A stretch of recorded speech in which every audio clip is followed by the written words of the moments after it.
Dear friends, welcome to another SNGLR Podcast, where renowned experts in smart mobility will discuss the electrification of medium-duty transport fleets and why it makes sense today for fleet managers to progressively switch to EV. Our guests today are Prasad Ramakrishnan, Chief Operating Officer at Motive Power Systems and Mobility Partner in SNGLR Capital; Jim Castelaz, Founder and Chief Technology Officer at Motive Power Systems; and Richard Albrecht, Founder and Chief Executive Officer at Saascharge. They will be moderated by SNGLR's Head of Artificial Intelligence, Luca Sambucci. I am Roberta, and as many of you already know, I am in artificial intelligence. I owe my existence to electricity, and I am very excited to learn how electric vehicles can help goods and people transportation worldwide. I hope you enjoy the podcast. I'll be seeing you again at the end of this episode. Welcome everyone to today's SNGLR podcast. My name is Luca Sambucci, Head of Artificial Intelligence at SNGLR, and today we're going to discuss a hot topic in the technology space, namely smart mobility and smart energy. Or better yet, smart energy as one of the main enablers of smart mobility. So today I'm very lucky to have three renowned experts on smart mobility and smart energy. Let me start with Prasad Ramakrishnan, who's also a fellow partner at SNGLR. Prasad is the Chief Operating Officer at Motive Power Systems, a leader in the medium-duty commercial EV business based in the Silicon Valley in the US. Prasad is also a mobility partner in SNGLR Capital, a VC startup based in Zug, Switzerland. He is a global leader and change agent who lived and worked in 4 continents with Ford, Alstom, GE, and Triumph International. He was an adjunct faculty member in the graduate schools of the Swiss Federal Tech University in Zurich, the famed ETH, and Babson University in Boston. He is also alumnus of Oxford University's Said Business School. Why are we lucky to have Prasad here today? Because he's a true leader in smart mobility and he's driven by 2 passions. First of all, being at the cutting edge of creating and implementing practical smart mobility solutions to meet the smart city aspirations of communities and companies around the world. Moreover, he's passionate about mentoring and developing a global community of leaders as force multipliers on this journey. Thank you very much for being here with us today, Prasad. Our second guest is Jim Castelaz. Jim is a leading electric vehicle entrepreneur, trained as an electrical engineer with expertise in power and embedded systems. As founder and CTO, Jim champions Motive visions to free fleets from fossil fuels, a vision that summarizes his professional and personal passion. He has led Motive from an idea in his living room to becoming the US market leader in common platform electric truck and bus chassis. Having raised over $70 million for Motive, Jim's experience includes capital formation, government grants, developing IP portfolios, and building a world-class team aligned around a shared purpose. Jim holds a Master's of Science from Stanford University and a Bachelor in Engineering and Economics from Harvey Mudd College. Thanks a lot for being with us today, Jim. My pleasure, Luca. Last but definitely not least, our third guest here today is Richard Albrecht. Richard is the founder and CEO of Saascharge in New York and Zurich. He started his career in the telecommunications sector as a product manager, managing B2B services for a major European player in Switzerland and the UK. Then 10 years ago, in 2012, Richard created an EV charging platform for a consortium of utilities, resulting in the largest EV charging network of Switzerland, with 10 utilities managing more than 1,000 chargers. After some e-mobility consulting activities in Germany and the Netherlands, Richard created Saascharge in New York, enabling anyone to enter the EV charging market thanks to an open and connected cloud-based platform. This solution is now used by 29 service providers, serving 350 customers, supporting 1,500 chargers internationally. Richard, thank you very much for being here today. Welcome. Thank you. Hello, everyone. So I'll start sharing some slides here.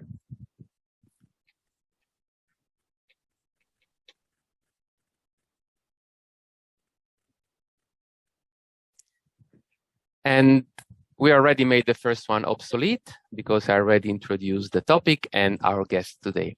But in a nutshell, what we want to achieve today is to present and explain to you why electric vehicles are an exciting reality for medium duty trucks and buses. And we will also tell you how to electrify your company fleet.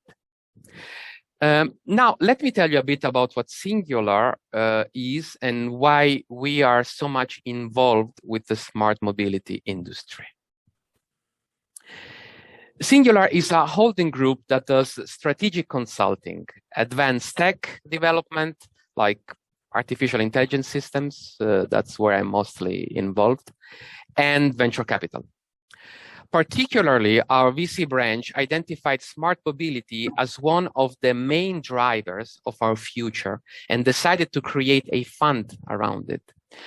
We selected a number of key growth drivers that make smart mobility possible, such as infrastructure, and I mean smart infrastructure, connected platforms, automation, of course, the mobility as a service model, along with the sharing business model, and of course, electrification.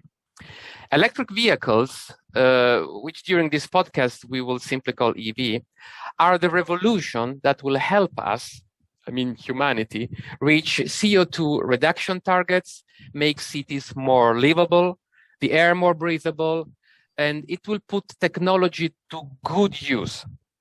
You know, sometimes you hear how technology might be a slippery slope because of many ambivalent uses.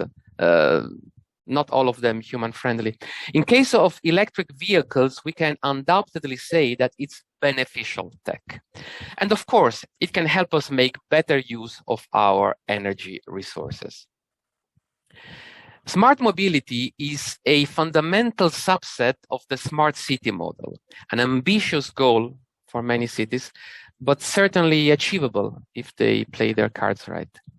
And among its key enablers, we can consider artificial intelligence, robotics, automation, blockchain, IoT, the Internet of Things. And of course, we can't forget VR and AR, namely virtual reality and augmented reality, which enable a lot of use cases, such as simulators or enhanced information displays.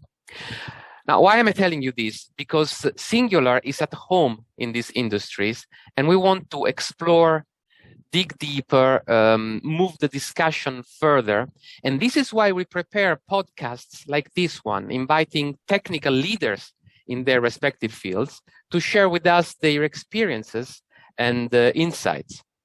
Now, today, we will shape the discussion using a pretext. For an hour or so, forget the AI guy, because as of now, I am Luca, the fleet manager. I am responsible for the supervision and the coordination of my company's fleet of vehicles. I have to make sure that the vehicles are properly maintained, properly utilized, safe. What else? Don't know. I will probably make a lousy fleet manager, but most of all, I need to make sure that they run, that they are operational, that they bring the goods from point A to point B, C, D, and back home. But today, my company also has ESG goals, which means that I have ESG goals. And I need to make the fleet greener, more energy efficient. So I naturally start looking towards EV, towards electrification. So my question here, and I will start with Jim Castelaz, who built an EV company from scratch. My question here is, Jim, why are we considering EV for the commercial duty space? How did we get here? Yeah, so that's a great question, Luca. And I think that there are a lot of factors that go into that, right? So maybe we'll start at kind of the really high level, the mega trend level, if you will. So electric vehicles have emerged as a mega trend, say within about the last 10 years. one key contributor that I don't think anyone can deny at this point is Tesla's meteoric rise, both in producing vehicles, but maybe just as importantly in public capital markets. And what we've seen as their value has skyrocketed and they've continued to deliver and bring electric cars, into the world that people like to drive. The capital markets have looked for other accompanying opportunities, kind of look for the next Tesla, right? So that could be Me Too Tesla competitors, but also adjacent opportunities, right? And that might mean different vehicle classes or different parts of the electrification ecosystem. So this is kind of new, within the last few years now that there's much more access to capital, which does create kind of is maybe one theme of a mega trend. But, Tesla isn't the whole story. Other market trends that are kind of driving this interest are population density and e-commerce increases, right? And so it's been interesting to look at the state of fleets over the course of the last couple of years with our global COVID pandemic. Some fleets that deliver, say, linens to restaurants, their business is down, but overall, most of our customers, their businesses is up because people are more interested in receiving goods and sometimes even services to their house. When you combine this in with population density, you realize that effectively and efficiently delivering goods, mostly goods to people's houses means you need bigger vehicles to do it. So when you combine these trends, it's pretty clear that we need more trucks, and trucks that pollute the air as they're doing their work become less and less attractive, also due to population density increases. So from here, maybe we can add in one more mega trend, which is government regulations, right? And so we see that government regulations are slowly phasing in over the years. A lot of them are set up to phase in over the next, 6 to 8 years that are putting really aggressive goals on reduction of air pollution, reduction of greenhouse gases, and in some places, reduction of vehicle congestion. So this has been happening and building momentum. We can look back a few years to see China's move to electrify their transit bus fleets, right? Over the course of just a few years, 150,000 transit buses were deployed, electric transit buses in China. A more recent example is a piece of a landmark regulation in California, the Advanced Clean Trucks Regulation, which was actually adopted via MOU by 14 states and one Canadian province. And it requires a large fraction of trucks to be sold in the coming years as electric trucks. The percentage varies depending on weight classes, but for example, 75% of medium duty trucks sold in 2030 have to be electric, zero emission electric, just as an example. And it's 100% by 2035.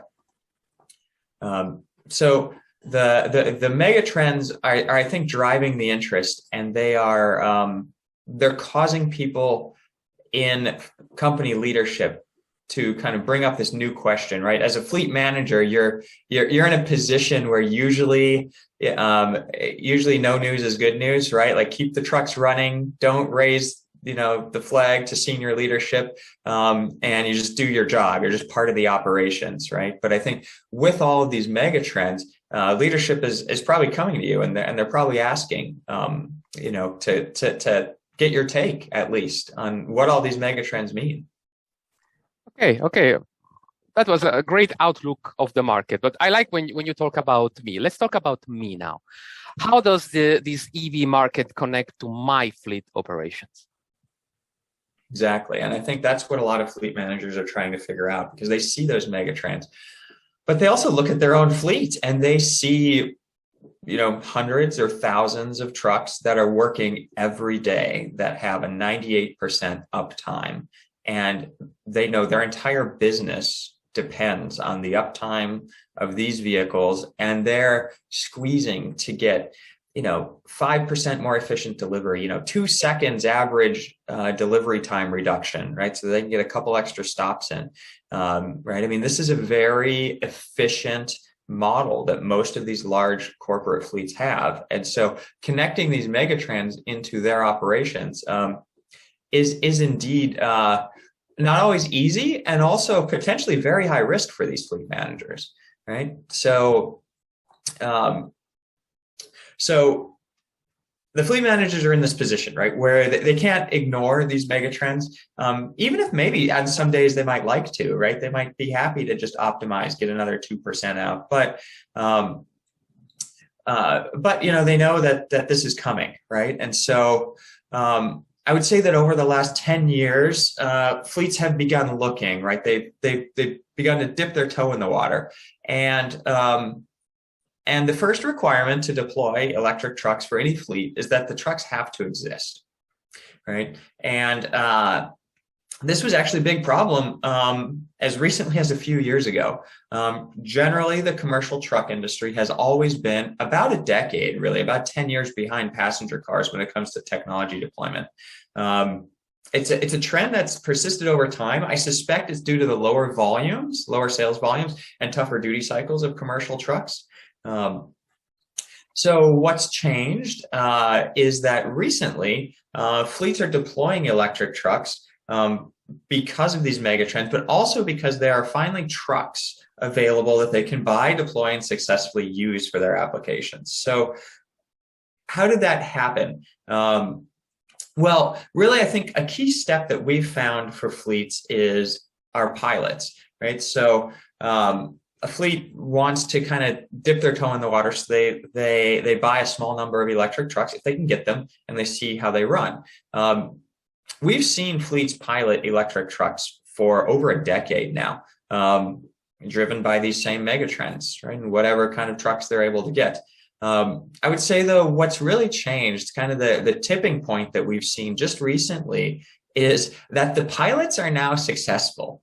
Right. And so it's interesting to look back over the last 10 years and see all of these pilots, and then see generally something close to radio silence after the pilots are done. Right. And that's kind of an indication maybe the pilot was somewhat successful, but didn't meet all the needs of the fleet. What we're seeing today is that's not the case. Right. So I think past pilots suffered from low vehicle driving range, poor vehicle performance for acceleration and payload, high maintenance costs, short battery lifetimes. Right, those were kind of the typical factors that prevented pilots from kind of going into larger deployments. So today's pilots, we typically see they go much better. Fleets find that these electric trucks can do the job. They're almost maintenance free. They have sufficient range for many use cases, although even today, not all use cases. And battery degradation over time is almost non-existent. We're generally to the point where the batteries that we put on electric trucks might outlast a lot of the other parts that are on the trucks. So what's changed? What's kind of happened there is, well, there's a few things. I think technology advances have really enabled this success, and those have been driven by passenger cars, right? So better battery cell energy density and lifetime, also better battery pack design methods, right, that can more efficiently package batteries. The supply chain has developed a lot, right? When Motive first started in 2009, there were no high voltage automotive grade connectors available to use for high voltage power connection. Today, there are a number of choices, even at the power levels for commercial vehicles. But these pilots also seed this virtuous cycle. So when a pilot is successful with the fleet, even if a pilot isn't successful, it seeds a slower cycle, right? It seeds a cycle of technology and product improvements. But once the pilot becomes successful, that's where things take off, because then fleets are willing to buy more. Regulators see that success, and they are then more willing to create and enforce regulation timelines for emissions reductions, right? As a regulator, when they have examples of success, that enables them to push for regulation. Regulators can't go out and regulate something that doesn't exist yet. And when you combine the increased demand plus the increased regulation, that creates an environment where vehicle builders are willing to invest in capacity, and then investors are willing to fund it. Okay, Jimmy, that's great. And let's say that I'm game now. Okay, I would like to start. But my question is now, should I start now? Because, you don't have to sell me anything, guys. Often when you ask a salesman, should I buy now or perhaps later, you already know what the answer is going to be. You're not going to receive a completely honest answer. But since none of you guys is a salesman, and since I'm just posing as a fleet manager, I think it makes sense for me now to ask this to you. And I will ask it to Prasad Ramakrishnan. Prasad, you know the status of the technology. Should I start a pilot now, or should I wait 6 months or perhaps even a year? Thanks, Luca. I think you'd agree that Jim's made a compelling argument that as these megatrends have emerged, the technology has emerged, the pilots have created a lot of confidence, and we're now at that tipping point, well past the tipping point where there is enough pilots, there's enough technology, so there is momentum and the time is right. However, to answer your question, I would suggest you think about 4 questions, right? Start with an understanding of how much the current technology and the specification of the electric trucks that are available will actually meet your present ICE truck usage. Even if it is for just a small subset, maybe it's 2, maybe it's 5. But you could think about, when I talk about the specs, you could think about, what is your normal usage? What is your truck routes? What are the incentives? How would you kind of think about it? If you think there is the availability of even 2 or 5 of your current usage trucks, it's great to go ahead and start a pilot. If not, for example, if your range or weight is not sufficient for what you need, you might want to wait. I think some of the fleets we've seen that have piloted too early needed to kind of restart. The problem with that is that you also have to then overcome internal skepticism, right? The second point I'd make is we start thinking about some of those key variables, right? Your truck routes, your usage patterns. Also think about the external environment. What are the future regulatory directions in your market? Where are your ESG goals going to pull you? And based on that, you can get a good definition of what you want to keep in, and equally important, what you want to keep out of the scope of the pilot. Okay. The third thing, it comes down to the practical stuff. I loved your picture of your mock site. Well, what is the best site where you want to locate your pilot? Do you have the right champions who want to do this and who want to make it work and are also going to be extremely candid on pointing out some of the lessons and what is not going to work? If you have that, at a minimum, the next question is, do you have a site with the right infrastructure? Maybe it's the physicals. It's trucks coming in, trucks coming out. Locating your charging infrastructure. Do you have enough energy at the site for the additional power requirements that you need for the pilot? Last but not the least, identify the data and the knowledge that you want to get out of this pilot for future decisions. As an example, right, if you were to look for one vehicle at the ratio of what is the daily mileage from the depot versus the daily hours to charge, that can give you a sense of what is the power that you need per vehicle at the site within your operating condition. And trying that out for the 2 or the 3 vehicles as your pilot then gives you some data with which you can think about how you would scale that up. So I would say the time is now. Luca, get in the game. I love this answer. I love especially the last one, data, measure it. After all, they say you cannot manage what you cannot measure. So, okay. Let's say that I did the pilot. So what happens after I implemented the pilot?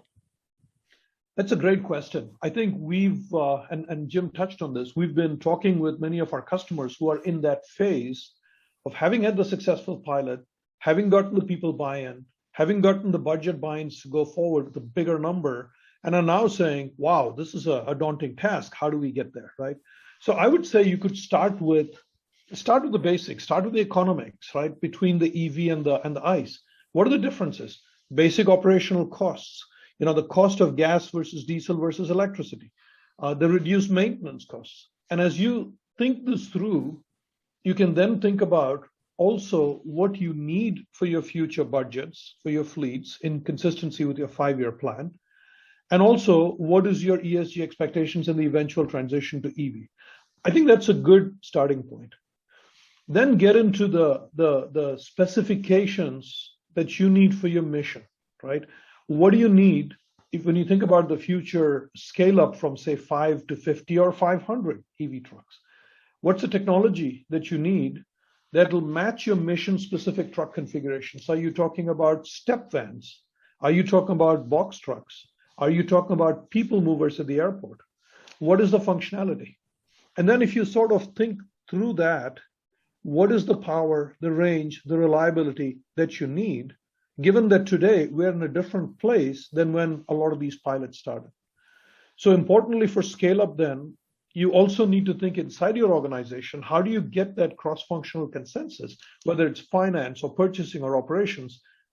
Because there's a lot of implications there that today in the gas or diesel configuration, it's more an operational thing. You got the truck, go fill it up, run it. Versus now, there's other implications, even on the site and other people. I think your depot level is where it all comes down together. What power requirements? What is the vehicle infrastructure? What is the charging infrastructure? And also at what rate do you need to ramp up? Because you have to match the available technology, your needs, and the ESG expectations of your organization.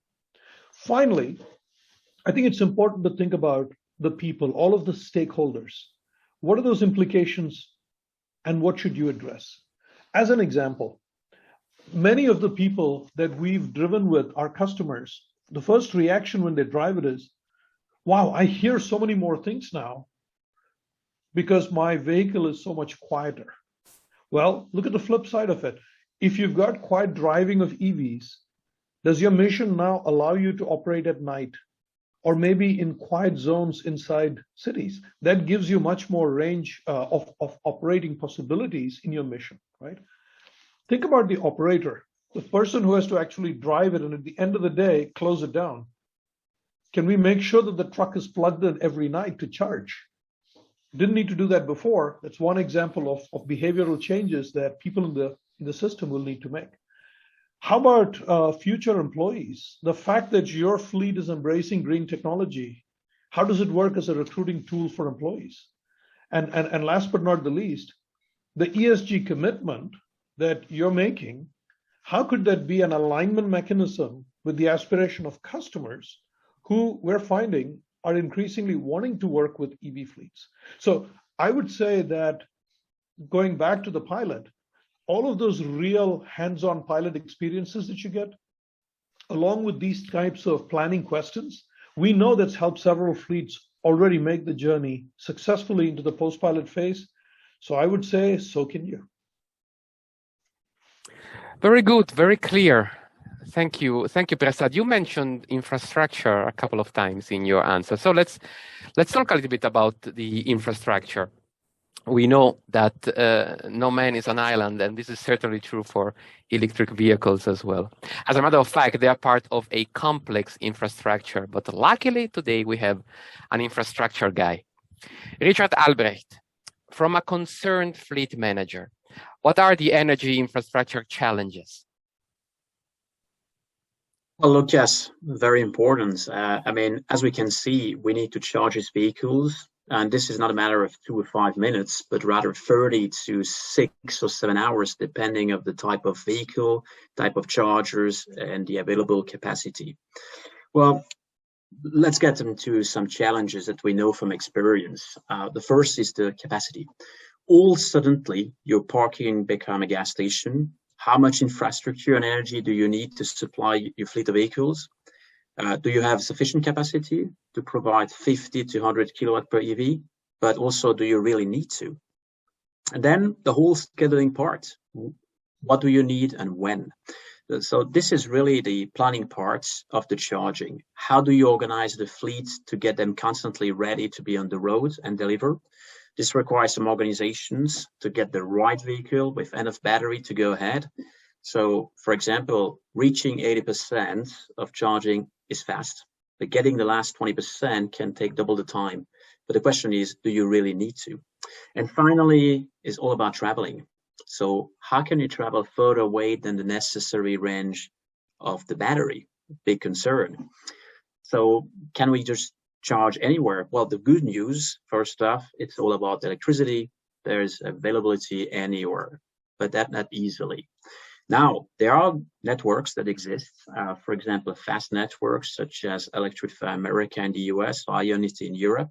Despite the fact that they are made for light vehicles, they do work as well for transportation vehicles.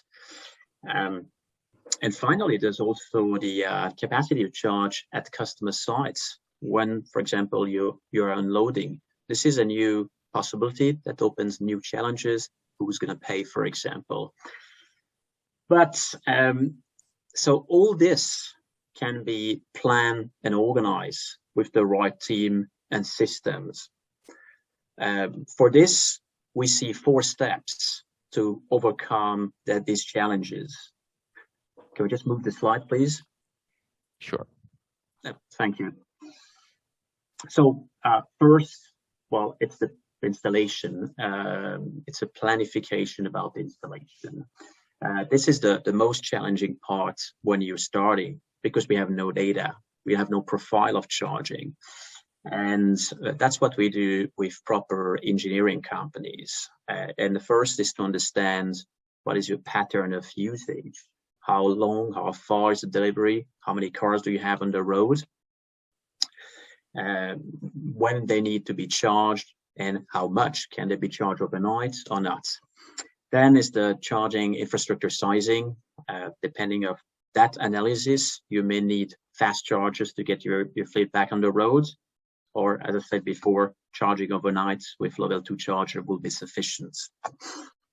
Then, when finally a site survey, we have to look, do you have at site the necessary capacity, the necessary cabling, and we have to prepare for different construction permits to get the installation running, which is the next stage. That can be planned by the same company that does the design or not. It's another work. This can, of course, include some construction work, trenching, for cabling. But finally, the most important, I would say, is the system to manage your charging operations. This is the so-called back end or back office, all the application layers to manage the operation of your chargers, the monitoring with remote diagnostic capabilities, but that's also where you manage your fleets when charging on your own network, but also on other networks. So you have to imagine you're going to travel away, despite the fact that most of the time people will stay in the perimeter, as you can see in your own example. And fourth is managing the load.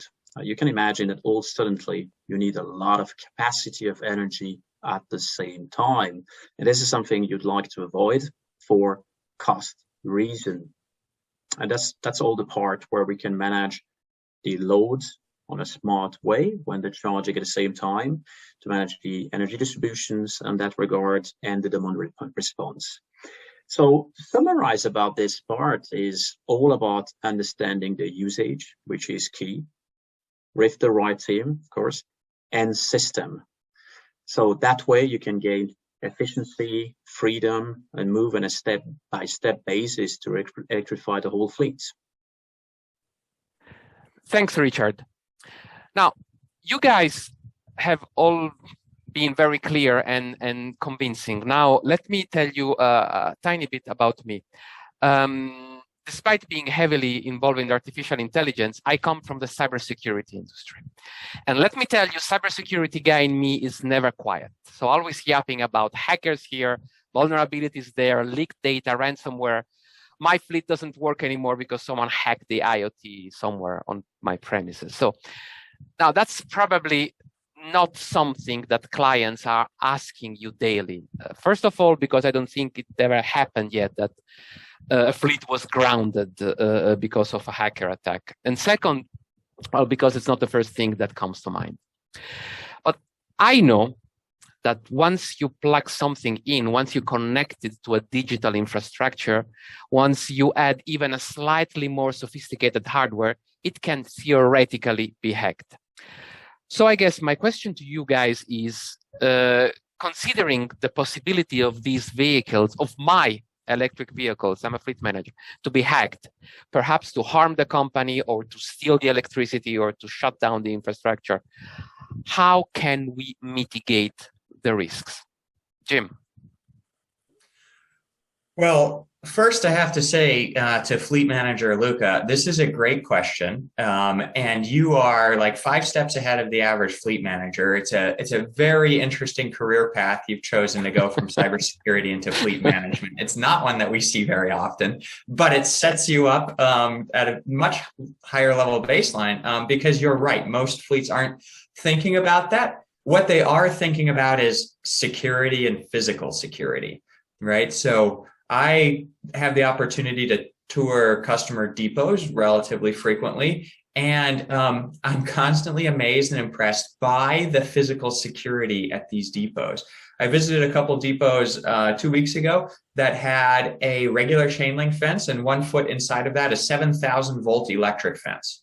I visited other depots where they have heavy gauge, extra small link chain link fences. We've had fleet managers talk about having theft through tunnels that have been dug underneath their fences, right? And so security is a big topic for fleets, right? But today, mostly it's security against theft. So what happens is either their trucks are stolen and stripped, or someone comes in and cuts out typically the catalytic converter from the truck. Occasionally you'll get a gas tank with a hole poked in it. Right. So that's what fleets are thinking about today. And so it's natural for them to ask about security. And with EV, things are a little bit different. So eventually we may have theft issues with EVs. They do contain a good bit of copper. I would say it's still relatively low value versus something like a catalytic converter. And generally, you don't see theft of electric trucks for use to be driven around for nefarious purposes or stripped down because, there's not a great understanding about how you drive it and when it needs to be recharged, right? So theft is a much lower concern for EVs versus conventional vehicles. And I think that, that could very well always be the case. But now there's a new threat. Really that they have to consider, which you hinted on, which is the threat of disablement or ransomware, right? And it's really only a threat because EVs create higher interconnectivity. Now, generally, this interconnectedness is a good thing. It creates business value. For example, you can now buy solar, right? As a fleet manager, you can work with your facilities team, you buy solar panels, and you're now generating your own fuel, right? So you definitely didn't have that option with conventional vehicles.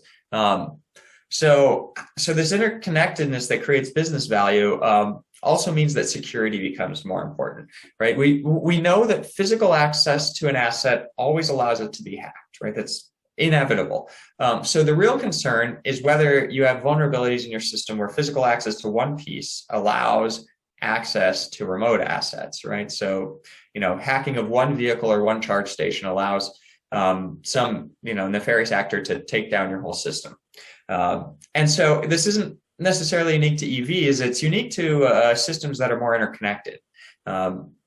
Right. And so when you combine this kind of interconnectedness with the idea also that a digital theft or digital intrusion is maybe much harder to detect. You could go days or months before detecting it. You have some new security concerns. But the good news here for a fleet is you're already thinking about security and you get a lot of business value out of this connectedness. You just have to spend more time with other pieces of your organization on new topics, right? Especially say your IT team. So think through security from the beginning with your IT team and come up with appropriate specifications for your vehicles and for your infrastructure, working together with IT, right? Which you already probably work with IT, to do deployments of some of the data collection tools that are probably on your trucks, right? And you're probably collecting a good bit of data off of your trucks today, and you're concerned with that data safety already, right? And so this is kind of the next level of step of connectedness. Start with those conversations with IT and move on to things like, how should we, control authentication of vehicles, and these general issues that IT is used to solving in other business systems. Now we can connect that. We can connect those tools into fleet. All right, interesting. Richard, what's your take on the cybersecurity for EV infrastructure and fleets? Well, first off, it's a reality. That's why I prepared myself specifically to this question. But we have to take the reality. So first off, it doesn't have to be, it shall not be underestimated, but also the threat is limited, as Jim mentioned very, very correctly. So first off, stealing electricity isn't really a thing. It's not like stealing information, confidential informations, or money. We are talking here about disturbing your operation. In other words, sabotage. It is true that the current environment isn't the most secure because the dependency of EVs is just starting. But thankfully, there are solutions. So let's look into that. There are three security risks. First is notification to the chargers, how we can access the chargers. For example, that there is a risk of falsifying an RFID card or using another mobile account to access the charger. Second is the firmware of the charger. I mean, we're talking here about smart charger with an own intelligent little software.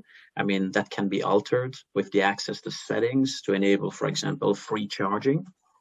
And third is the communication to the system that manages this charging, the so-called backend that works today on open internet with standard security protocols like WebSockets. So, and this is what we see we're talking here about OCPP, Open Charge Point Protocol. That's the protocol that manages the communication between a smart charger and the backends.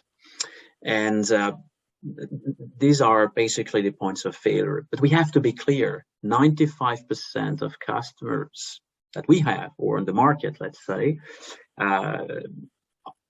are mostly happy with the setup today. Also because we have only 2% of EVs on the road. When it gets to 20%, the risks start to be different. That's the reason why we're moving to the version 2.0 of OCPP. With, for example, the plug-and charge protocol. You don't need to identify yourself with an RFID card or a mobile phone. You can directly use a protocol called ISO 15118, which works with smart contracts to identify the user which we're willing to charge, works with enlarged encrypted protocols.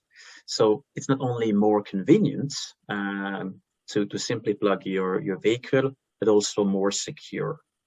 Finally, for ultimate security, which is happening today already, as any other system, you can set up a VPN to manage your EV charging in a secure environment for your charging stations. And this is really when the risk increases, the fleet size gets bigger. Based on your example, Lucas, it's starting to be important. And this goes with the dependency of your fleet to the electrification, but this is not different, as Jim mentioned clearly, about being part of the IT environment, and obviously you need to protect yourself. So it is mitigated, in other words. Okay, I understand, and I like the message, always use a VPN. I always say it. Okay, let's say I'm convinced, okay, I'm impressed. Now, what is the takeaway message that I, as a fleet manager, should bring back to my organization? Or in other words, what would be the elevator pitch that I should give to my boss? Prasad, can you help me here? Absolutely. So let me open up the definition of who you are just for the purpose of this question, right? So you could be the maker of the equipment or the vehicles and so on. You could be the user, like the fleet depot manager role that you've been playing. You could be a customer who's trying to think about who they want to partner with for the services. You could be an investor. You could be just a general person who's interested in smart mobility, smart cities, smart energy, right? So if I kind of broaden that up, I think the answer is the same for just about everybody, for the elevator pitch, right? So if you look at the world today, for months now, when you look at any news media, either the first point or the second point is about energy uncertainty. And it's about energy being available, about being affordable, about being reliable, summer or winter or whenever.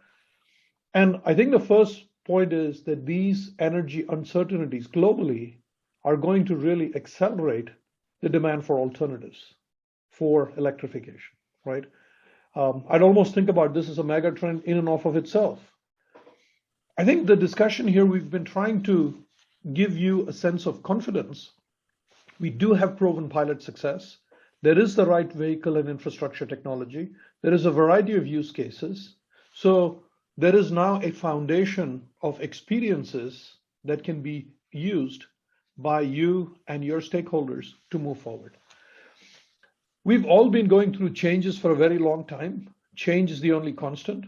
And in any change transition, there is going to be threats and uncertainties. I think both Jim and Richard have talked about a specific subset of that, which is hacking. There are other subsets. The key point here is there is mitigation available. It is possible to plan around it.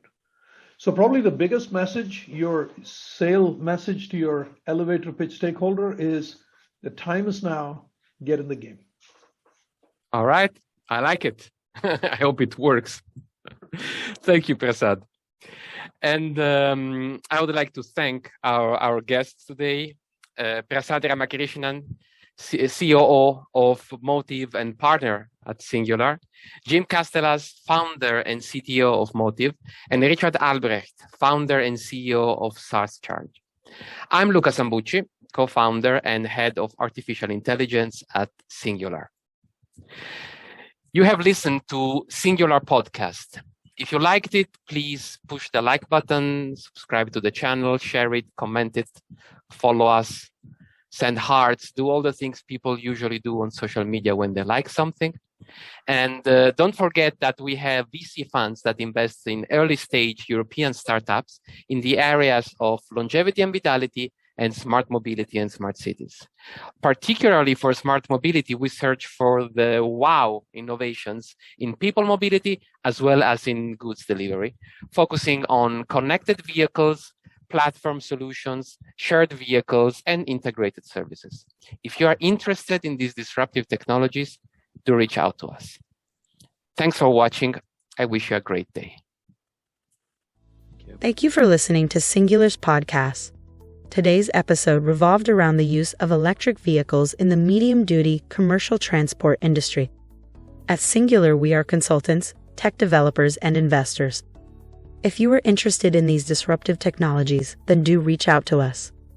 And don't forget to subscribe to our channels so you'll get notified when a new episode of our SNGLR podcast gets published. We hope to see you soon. Take care.